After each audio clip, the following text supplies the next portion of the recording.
In today's tech video, we're going to show you some things to try in under 5 minutes to diagnose and repair common issues on your Roku TV remote control. So sit back, grab your remote, and let's get started.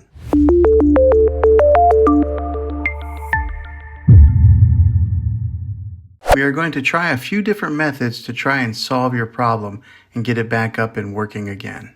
The first thing that I want you to try is to remove the batteries from the remote control completely, then go over to your TV and unplug the TV from the wall outlet and wait 60 seconds. Now don't be impatient here, wait the whole 60 seconds. This is what we call a hard reset of your TV. Then plug the TV back in and put the batteries back in the remote control and try it and see if this works. Hopefully that works. If not, let's go on to the next method. Take the batteries out of the remote control again, and as crazy as this sounds, go through and push every button on the remote control a few times. Sometimes dirt and dust get built up in these buttons, and in doing this, it helps to free up those buttons in case they get stuck and cause the remote control to malfunction.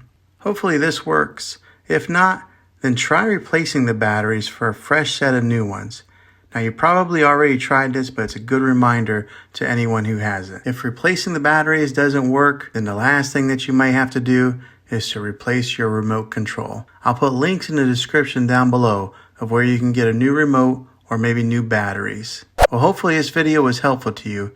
If it was, go ahead and hit a thumbs up on this. Go ahead and subscribe to my channel. I make tech videos all the time, and I'd love to have you back in the next one. Take care.